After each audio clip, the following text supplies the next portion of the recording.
Shalom, graça e paz. Mais uma vez estamos voltando para o Palavras de Vida. Esse programa tem feito a diferença na vida de muitas pessoas. Eu louvo a Deus porque a cada manhã Deus tem renovado a palavra em nossos corações. Hoje eu quero falar com você sobre o que nós fazemos com o altar. Para que serve o altar? Em Gênesis capítulo 28, do versículo 18 ao versículo 22, a Bíblia diz: Então levantou-se Jacó pela manhã de madrugada, e tomou a pedra que tinha posto por cabeceira, e a pôs por coluna, e derramou azeite em cima dela, e chamou o nome daquele lugar Betel. O nome, porém, daquela cidade antes era Luz. E Jacó fez um voto, dizendo: Se Deus for comigo, e me guardar nessa viagem que faço, e me der pão para comer, e vestes para vestir, e eu em paz tornar a casa de meu pai, o Senhor será o meu Deus. E essa pedra que tenho posto por coluna será a casa de Deus, e tudo quanto me deres, certamente te darei o dízimo. Há duas coisas, meu querido e minha querida, que Deus vai realizar na tua vida através do altar. Antes de tudo, entendendo que o altar não é simplesmente aquela parte mais alta da igreja, ou o altar é uma pedra erguida, mas na verdade o altar ele vai além dessa visão que nós temos física de um determinado local. O altar é a presença de Deus. Então, o que nós fazemos diante da presença de Deus? Jacó passa por uma experiência muito interessante. Ele estava fugindo do seu irmão Esaú. Ele estava indo para uma terra estranha, uma terra que ele não conhecia. E havia muita insegurança no coração de Jacó. Então Jacó tem uma visão de Deus, uma visão do céu, de uma escada onde os anjos descem e sobem. E lá Deus renova os seus decretos na direção de Jacó, falando que o abençoaria, que a sua descendência seria dada àquela terra, que o Senhor seria com ele. Após essa palavra de Deus, Jacó levanta uma coluna. Essa coluna é um altar. E o que Jacó faz essa coluna?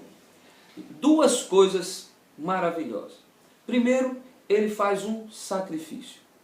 O altar é lugar do sacrifício.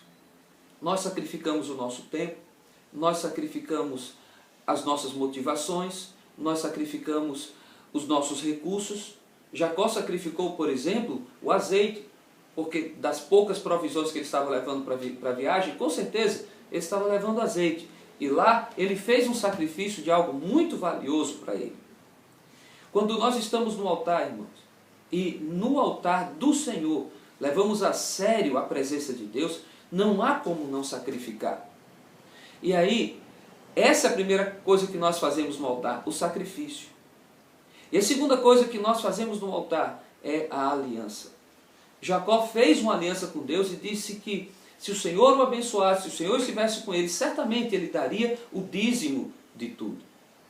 O altar do sacrifício, o altar da aliança.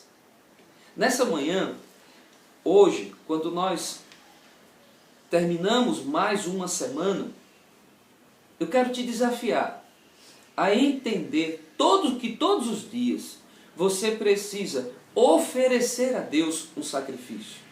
Um sacrifício da tua adoração, um sacrifício do teu tempo, um sacrifício dos teus recursos, um sacrifício daquilo que lhe é caro, e você precisa oferecer a Deus um sacrifício. Não chegue na presença de Deus de qualquer jeito. Não chegue na presença de Deus desplicentemente. O altar do Senhor é algo muito especial.